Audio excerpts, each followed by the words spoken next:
in martial arts, it is the way that is endless. You go and go and go, and you never reach the end. And for American people, it is very difficult to understand this concept. They want a quick solution to everything.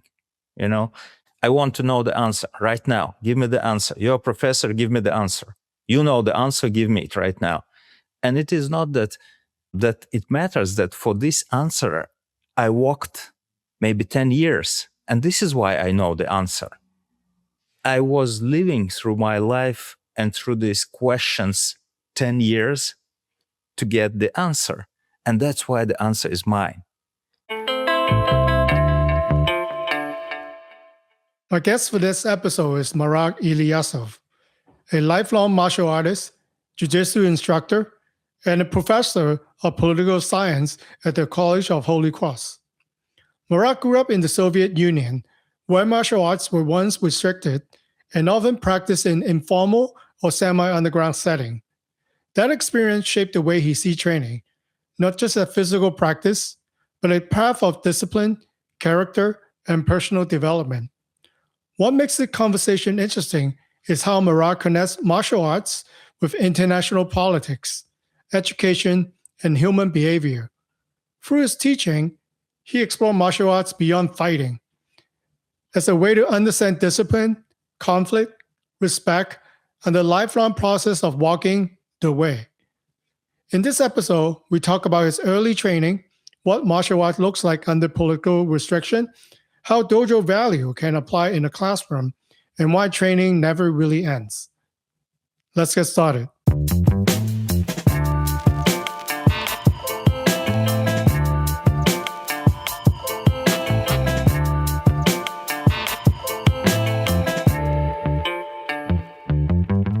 Hello, Marat. Welcome to the Shugyo Podcast. Hi, thank you for inviting me. I'm excited for this episode, and I think it will be an interesting one. Before we get started, I love to dive deeper into your beginning, right? Your martial arts journey. You grew up in the Soviet Union, and then you have a very interesting start in your martial arts journey. Would you mind telling us a little bit more about that? I was born, and my childhood and adolescent I spent in Soviet Union while this state existed.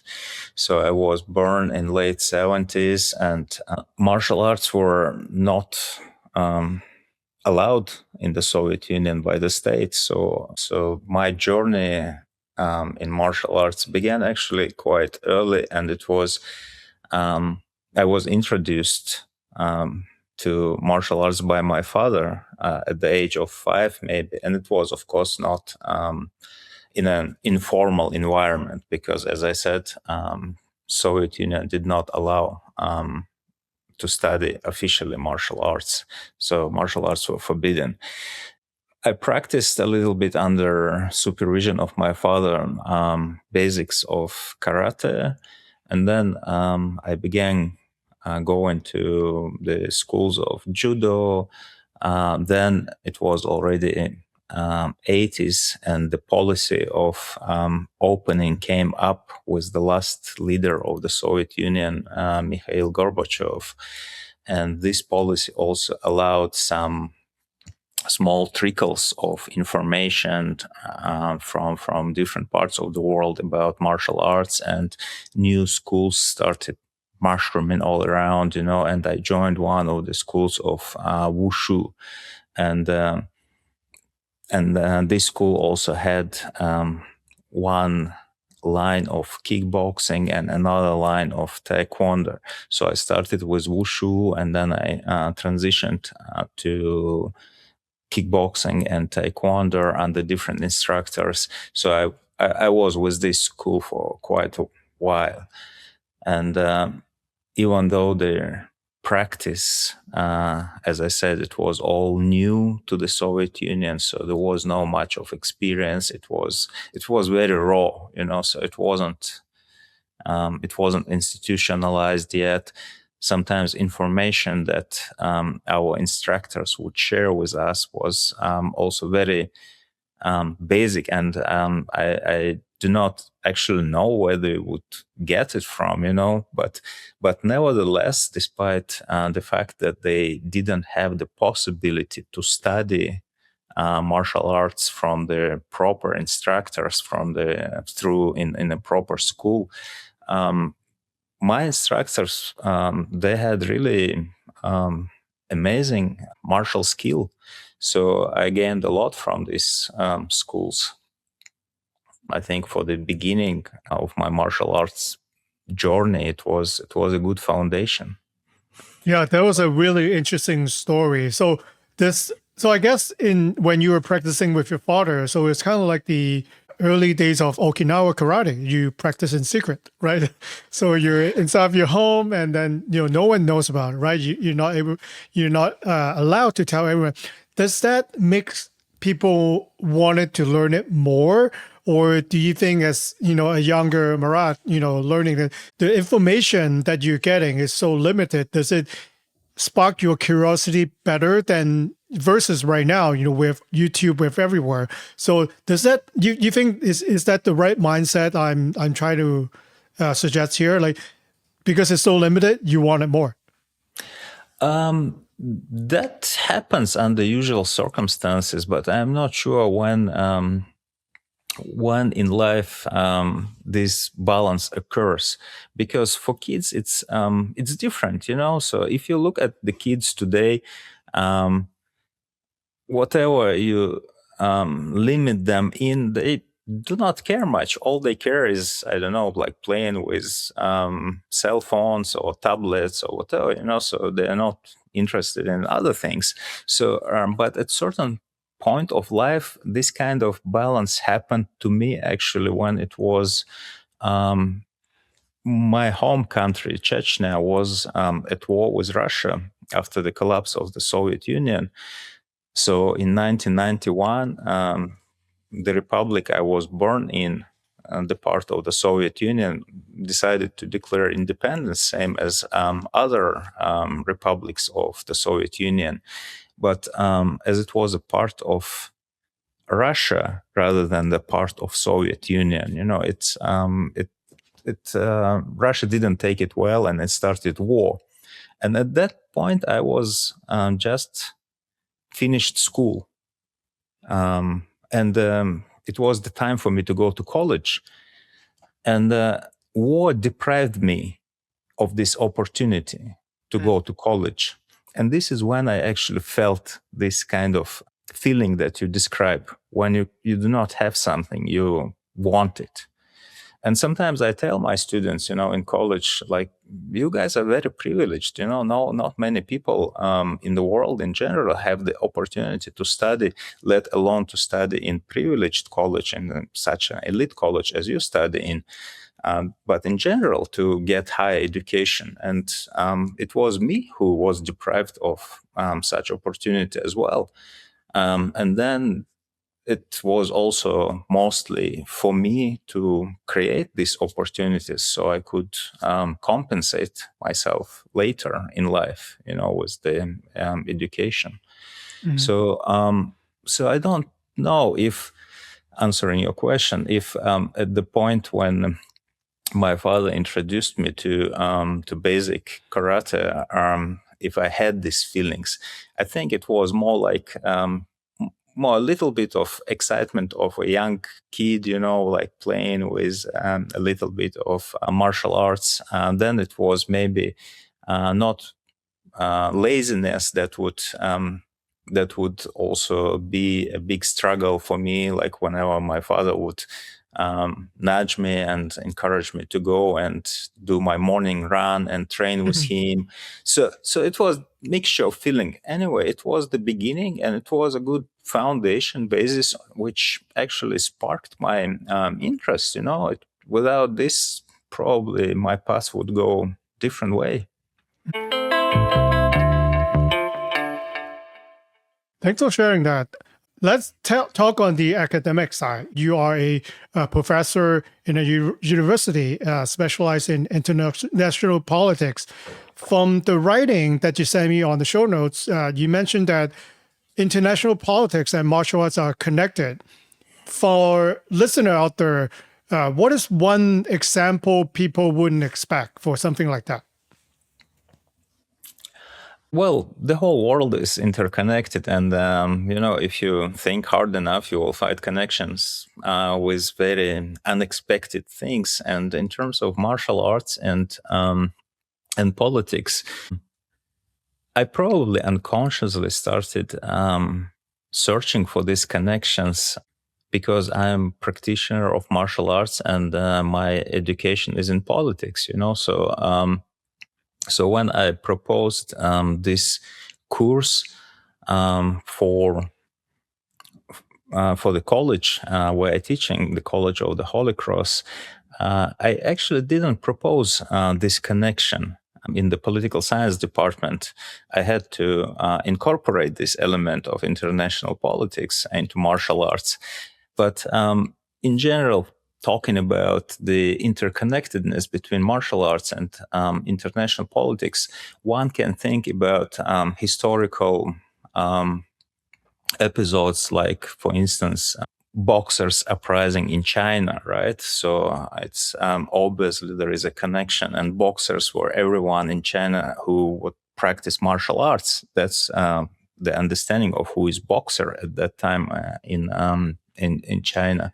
Then, if you think about the Sengoku period in Japan and the following period of Tokugawa shogunate, that is also international politics and a connection to martial arts direct. So the rise of samurai, the age of samurai, and how shogunate proceeded with the policies in regards to connection with other states that would try to trade with Japan, etc., and then later on periods. So you have these historic connections.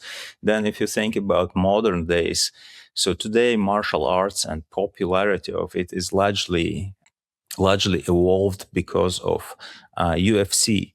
So people connect UFC with martial arts, which I do not think is correct. But nevertheless, it sparked the interest in martial arts because of show business, because of promotion, because of money that people are making through these shows, and all this. And think about interest of politicians in this kind of shows, in trying to increase their popularity through being interested in this kind of shows. So you know that Donald Trump is a big fan of UFC. He goes to the matches. He watches them. He even is planning to organize something on the White House lawn, one of the match. So you have direct connection of martial arts and international politics here. And as you know, in UFC, the whole world is fighting. It's not just the United States. So there is the international element in it, right? And in terms of politics, think about some kind of international sports bodies like football, soccer, or some ice hockey or whatever. So you have Olympic Games. And it's a lot of politics. Think about how Russia, for instance, was excluded from participating in Olympic Games because of its aggression against Ukraine. So you have this element of international politics. It's unavoidable, so inevitable that you will hit it. Yeah, because while you're talking, I think about international politics and martial arts.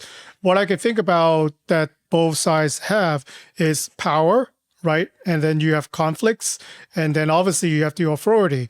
And maybe sometimes we fall in a system, right? People truly believe the system, or if you talk about the country, they have their, country pride that they believe in. What you think is true is wrong for us, or vice versa.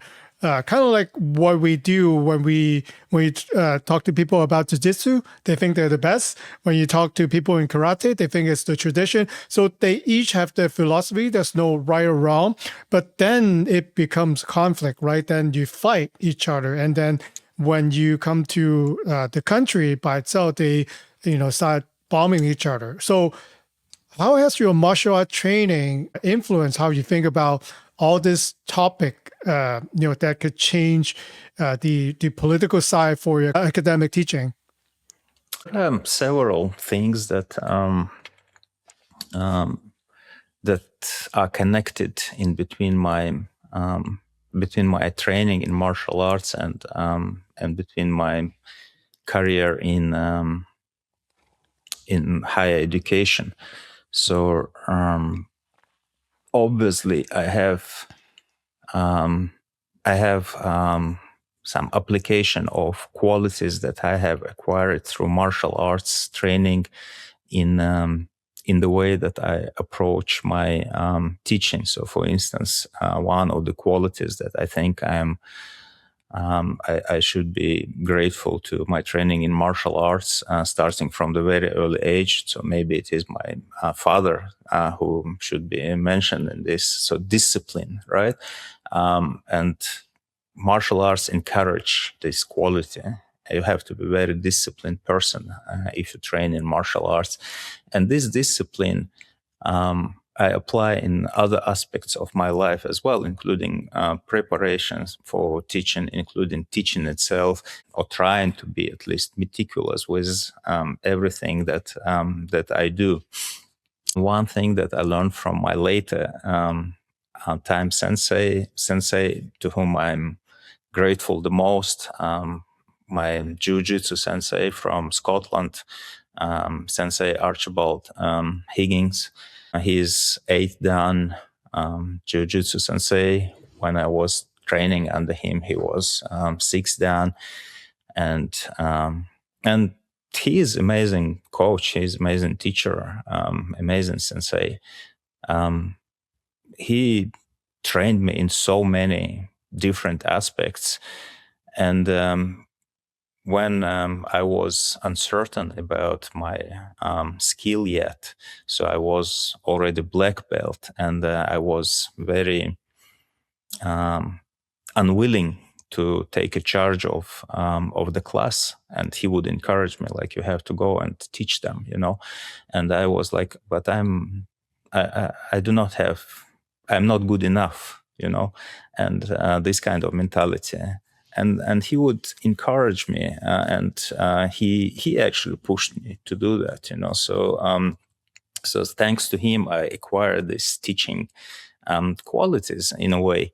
And one thing that I was struggling with is teaching kids, because with kids it's very difficult to teach a class of the kids. They need so much attention. They need always fun. If you try to work with them in the way that you work with adults, for example, they will get bored, and it is very discouraging when you see a class of kids who are yawning and looking somewhere not to you, and you're trying to explain them something and they do not listen. It is very discouraging. So you have to be very creative in this, and always entertaining them, making sure that they're always alert. And I was struggling with one of the kids. Whatever I would do, this kid would always lose attention. And it is teenager, and for teenagers, it's even more difficult, because they have so many things in their heads that no one else probably do. And I asked my sensei about, what do you do about these kids? Because I was about to give up, like, you don't want to listen to me? Like, go away, like, why do I want to waste my time and energy on the person who doesn't pay attention? And he told me, I take it as a challenge to my coaching skill. And I embraced this. So whatever I do these days in the college as a professor, I always remind myself that I have to take it as a challenge to my skill of teaching as a professor. And I am trying. It's not that I always succeed in it, but at least I try.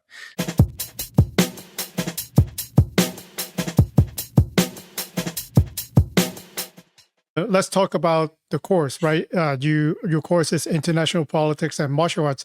What motivates you to create this course in the first place? Yeah, as I said, I am a practitioner, and in the college environment that the college kind of lacks many things. So I'm teaching at a liberal arts college, and liberal arts colleges all across the US, they are having so-called missions. Every college has missions, and liberal arts, they're particularly, trying to be unique in their declaration of what they want to achieve with their education, and most of them are trying to emphasize that we're not only teaching we're not giving some kind of knowledge that is required by the I don't know, market or whatever, but we are trying to create a person,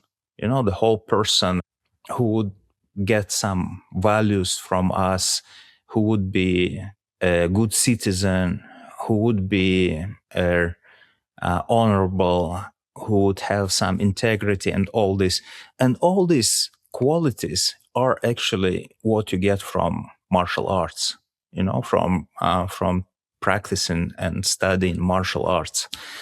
So having the possibility to look at the education, your own self-education, at your own self-growth through the perspective of martial arts could be a great contribution to achieving this mission that liberal arts colleges declare.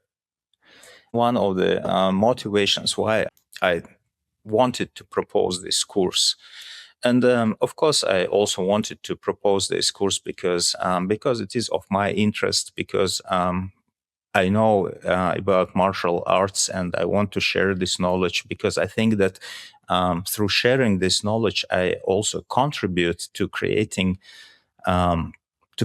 community of people. Maybe it is not direct community of small group of people, but it is community of the worldwide community of martial artists. And you can recognize martial artists through, just same as I popped up in the dojo where you train, right? I came up, and as martial artist, you accepted me in your dojo as a martial artist, and we are already connected. And even though we cannot be called friends in the common understanding of it or whatever, but we have already something in common, something that we can talk about, something we can understand each other through, and we share values. And this is probably the most important thing. Yeah, and I really like that, not only for martial arts, because if you see a person who dedicated the time to practice on something, you could see in that person they're really, passionate about the topics, and they might not be something that you wanted to do, but then I feel like myself included will respect that person more. I was wondering, what are some of the initial feedbacks when, let's say, students come to the course after the first lesson? Are they surprised? Are they shocked? Or are they thinking you are crazy? Like, what are the initial response? One of this feedback that I received, and what I was aiming at, was that they understood and embraced that they, as people, they are imperfect, and that there is no possibility to become perfect very quick, and even after you practice long time, it can be still remain far away from being perfect. So it is the concept of do in martial arts, the way, right? So in Japanese, Dao, whatever you call it in other Asian languages. But the concept is of walking the path, and it never ends. So in martial arts, I also see this understanding which I faced in college, in many of my students, that you have the goal and you need to achieve it. So the course as such, as design, and this is probably a problem of teaching as well. So there should be certain goals, certain measurable goals, and once you enroll into a course, at the end of this course, you must know this. You should measure your achievements, and this is the goal. And in martial arts, it is the way that is endless. You go and go and go, and you never reach the end. And for American people, it is very difficult to understand this concept. They want a quick solution to everything. I want to know the answer right now. Give me the answer. You're a professor, give me the answer. You know the answer, give me it right now. And it is not that it matters that for this answer, I walked maybe 10 years. And this is why I know the answer. I was living through my life and through these questions 10 years to get the answer. And that's why the answer is mine. But for the students, if I give them this answer immediately in 2 seconds, right? So they will know the answer, but they will not have it. They will not feel it. They will not understand it because they didn't live through it. They didn't come to understanding to this answer through their path. So this is the problem of teaching. So anyway, as I said, many of my students embrace this idea of endless path. And another thing I wanted also to mention, you can see this mentality also in dojos. Many people in America see the black belt as an ultimate goal. They got the black belt, next day they're out of dojo and never come back. Yes. Because they're masters. That's it, They do not think that it's the way is endless. You need to train and train and train. And the black belt, same as marks in college, whatever you receive, they do not mean much, So belt, as Bruce Lee, I think, famously said, is just to keep your gi on, Just that's why you need a belt. And same is the mark that students receive in college. It represents, I received my B plus or my C minus for my essay. It doesn't mean that you are stupid. It doesn't mean that you cannot write an essay. It doesn't mean anything of that. It only means that, you put certain amount of effort into this assignment. And this certain amount of effort indicates where you stand with it. So if you want to progress, you need to put more effort. You need to try harder. You need to work on your skill, on your writing skill, on your reading skill, on your whatever skill. And then you will step to the forward. You will improve yourself. And the same is with the belt systems. So, this concept was embraced by my students, concept of walking the path and concept of accepting that you cannot achieve at once everything. So many of them, all of them did individual projects, and I asked them to do whatever they wanted to do. And the only goal why I asked them to do this project, this individual project, was exactly to demonstrate that there is the endless path, that there is this door that goes without end. So one student took on calligraphy as his individual project. Another student took meditation. Another student took painting. Another student took writing haikus. So, and you could see when they presented the individual project, you could see the progress. They actually improved. They actually started thinking and realizing, I can connect and take inspiration for my haikus from this or that. There was a very beautiful presentation of one of my students who attached his poetry to his family and road trip through which he reconnected with the family, and he had this inspiration. I had amazing presentation of a student who picked up painting as an individual projects, and you could see the progress starting from quite raw pictures that were Oh, well, I don't know, maybe like six student could do, and then up until very sophisticated paintings that was pretty amazing, so you could see the progress, and all of them recognize that it is not the end. So the black belt was achieved, but it is not the end. I'm talking figuratively now, so they kind of Yeah. achieved something. Then I wanted to ask you this question then, because I see the correlation now, right? Why you are doing this program and how you're trying to mold the student, using some of the mentality, right, in martial arts. The question that I have is, in life, in martial arts, there always going to be some form of challenge, right? Something that today you cannot do. And you answer that question, that how do I get better? How do I get good? Can you talk about that, and how do you feel about both sides and what they go through in their mind? Yeah, this is a very interesting question. And actually, some of my students reflecting on their individual projects were talking about it. They would be, like, oh, usually if something doesn't work for me, I just give it up, and that's it.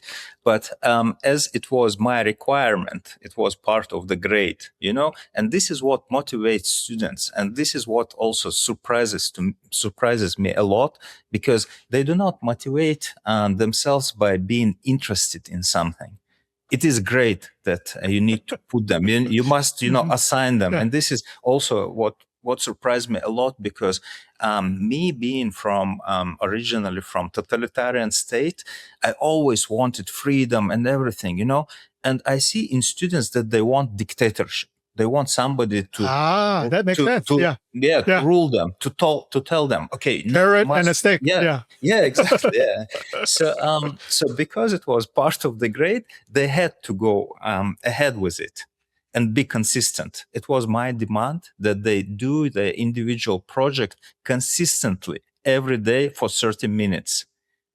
And I allowed them to have one day off throughout the semester. Not every one of them did it, but mostly they did consistently. And they were talking about that, reflecting, saying that, yeah, it was difficult for me to be consistent.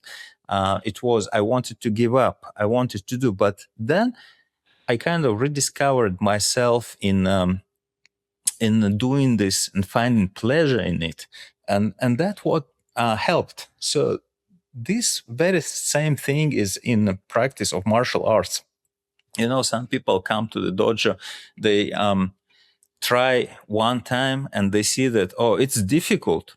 Mhm. Oh, I cannot do this. Oh, I cannot jump 3 feet high. Or I cannot, do 20 push-ups. Or I cannot roll. And it's not for me. I cannot do it. Right? But that's why you are there. You come to train in order to get the skill, in order to overcome yourself. And this is different mentality. So some people are, as I found out through years of life, some people can be motivated by challenges. So that's me, for instance. If I have a challenge and I see some person can do some stuff, and I do not see myself anyhow deficient. If somebody can do it, I can do it too. It's just the matter of my effort, putting effort. There are, of course, with age, some parts of it I cannot be as flexible as, 5 years old can achieve flexibility that can be amazing. I cannot achieve it anymore, but I accept it. And yet I can do many things. I can try, I can achieve some level of it. I have some part of it, same flexibility. So for me, challenge is a motivation. However, I can see that for many people, challenge is an obstacle. For them, they need to be motivated differently. So they do not need to be encouraged by challenge, but they need to be encouraged by, applauding, saying how amazing they are, whatever. Like usually parents do it, especially in the Western world, like whatever their child does, it's like, big applause. Oh, look at you, you stepped in such a great pool, fantastic. This is also motivation. for some people, it can be motivation. I think that's why, you gave the example earlier when people get the black belt, they quit because that's the motivation, right? It's the, Western status symbol of success. You're a master now, like you're black belt. And then that's it, right? I'm moving on. Next thing. In Western society, I noticed that people like to be, what to call it? It's in a not privileged position, but in a maybe some kind of higher superiority. So for better social status. Yeah, probably. So, for instance, I remember I was always surprised in my dojo when I started practicing Jujutsu, and I came there. I came there with great background of martial arts, but I was not knowledgeable about Jujutsu or anything, and but I was picking up very quickly because of my background, and I was training consistently. For me, like each day without training, it was a nightmare. I wanted to go and train, always, because it's like I'm losing time. I don't want to lose time. I'm already old, I should have started doing this, practicing this when I just was born, and now I'm already like 30 years old. I was not confident to teach a class, even when I was already black belt and I was already with good skill. And I could see that students who would randomly appear and they would be just yellow belt, maybe orange belt or green belt, and they would be so keen to take on those who just joined dojo, like white belts, and teaching them. And I was like, where does it come from? You don't know the skill yet. You are just a yellow belt. You are 3 months away from this person who just joined now.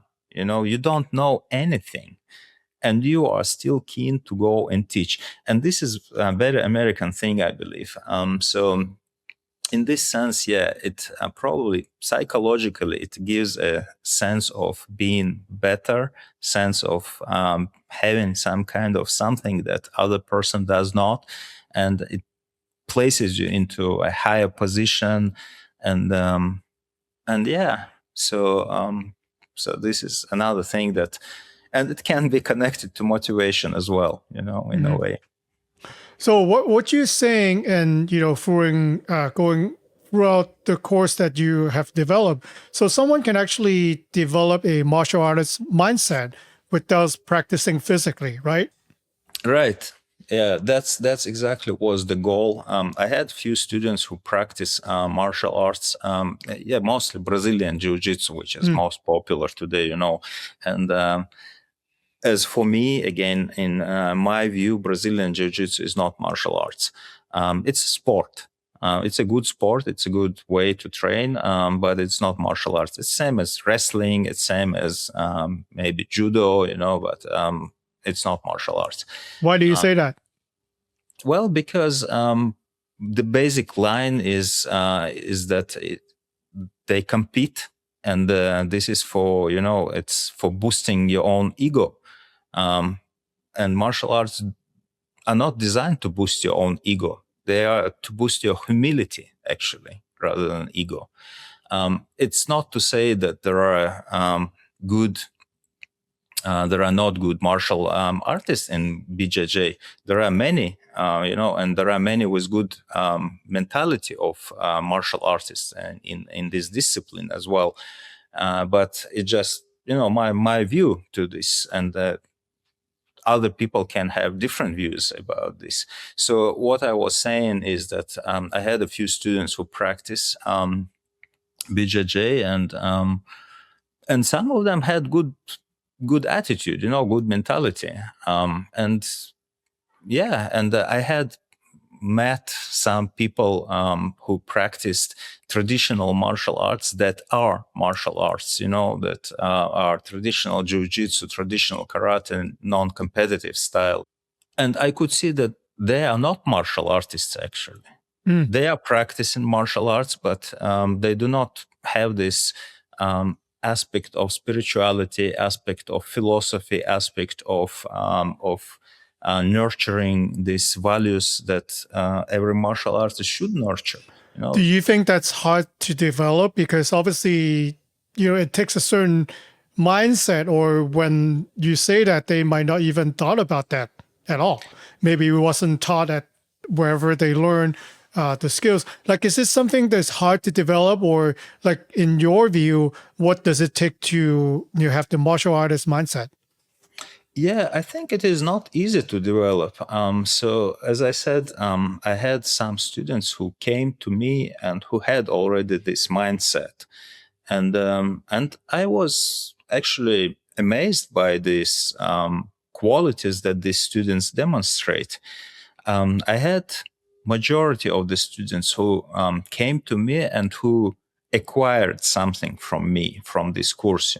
Who developed a little bit, or they made a step towards acquiring these values, these skills. And I had some students who it was just, it went through, it passed by, and it didn't touch them at all, So, and this is, I think, it comes to early life as well. So how parents raise them, maybe how society raised them, how college raised them. So yeah, you could see it. So from interact with the student, what was it that you think that makes you say, this student has it? You don't have to name names. Can you give some example when you see that, oh wow, this person is actually doing that, is kind of getting the course? What are the qualities that you see in a student when you say, they have the mindset ready?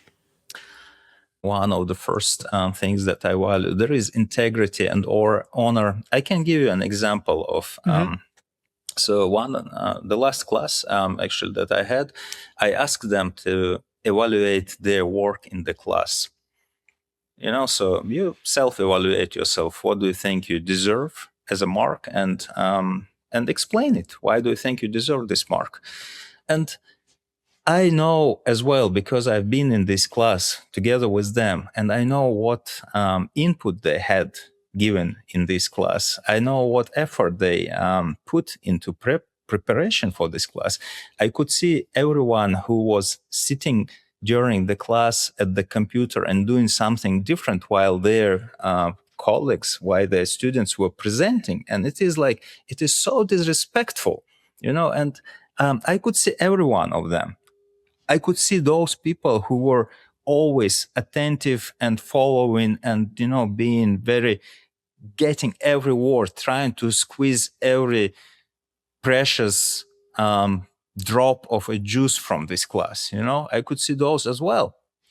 And then I received these explanations of some students who actually didn't put even 50% of the effort into this class, and they were so certain that they deserve the highest mark, And I could see some students who actually put a lot of effort in this class, and they were very humble. Oh, maybe it is B plus, maybe it's in between B plus and B minus, so very humble, So there is such a huge difference. And I could tell at once, oh, okay, so all what I have taught in this class passed by through this student, and it didn't touch the student.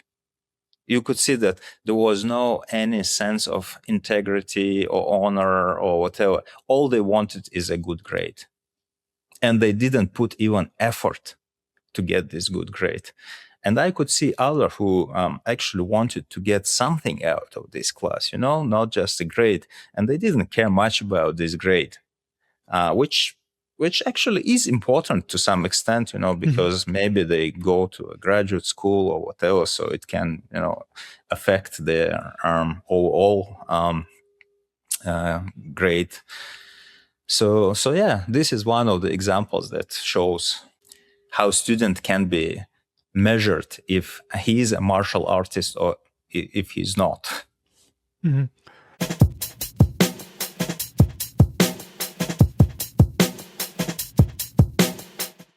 knowing what you know right now and then having the feedback and then the interaction with student with the material, if you would do it again, would you do something differently and what would that be?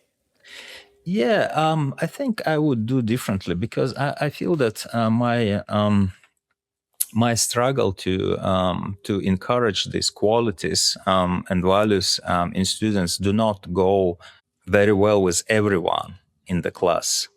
As I said, some students need different motivation. Maybe some students are more concerned about the grade than about anything.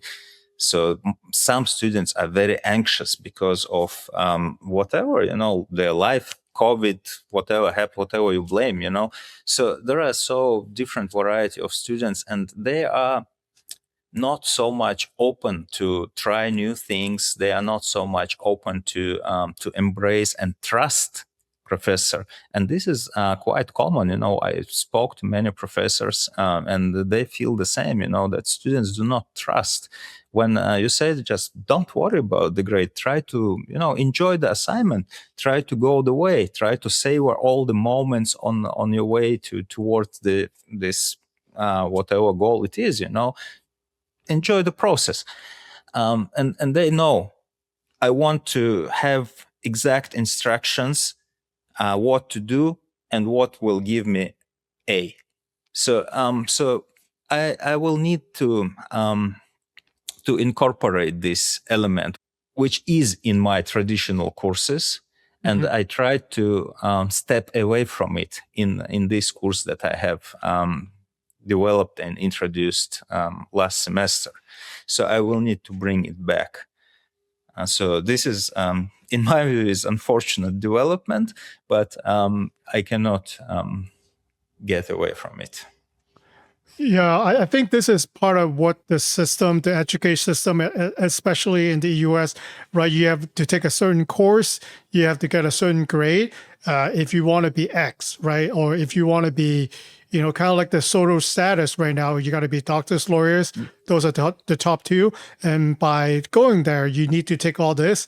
This is your grade. There are actually a lot of YouTube video. There are profitable organizations who teach you how to do that. So I do feel like something that you are teaching them are not set in stone, right? They have to go there to explore. They have to walk the journey themselves. Yes, you could tell them maybe at the end, this is where you're going to be, but how you walk, it's up to you, right? I tell them every time, I start a new course, I tell them, look, guys, even if it is like the very traditional course of comparative politics or post-Soviet politics that I teach or whatever, I cannot open up your skull and put all the knowledge that I have accumulated in it within this limited time period.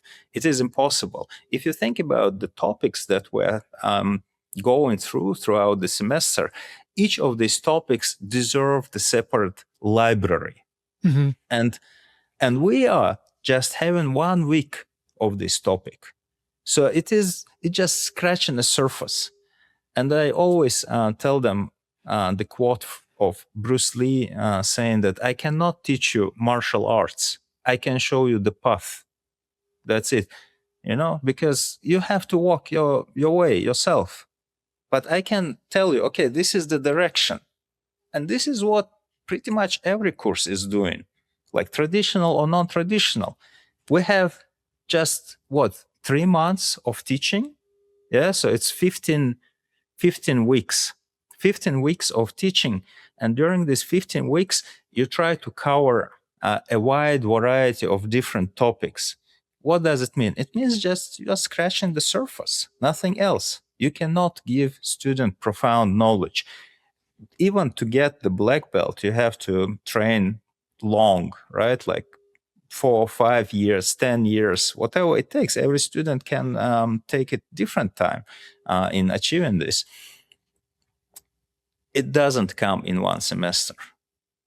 And after you get black belt, it's the time when you start actual training, right? So after passing through the semester of whatever course you go through, you just have a little foundational knowledge which will allow you to go further if you want to.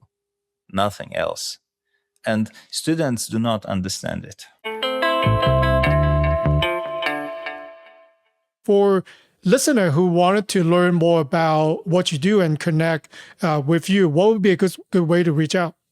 So I distaste social media, and I try to stay away from it as much as I can. So you can find my email on online through just type in my name, surname, and there is LinkedIn also under my name, surname. So these are probably two the best ways to reach out. I'll include the information on the show notes for everyone. Marat, thank you so much for coming on today. This is a different topic for the podcast, but I enjoy the conversation a lot. Thank you so much, Swire, for having me. Thank you.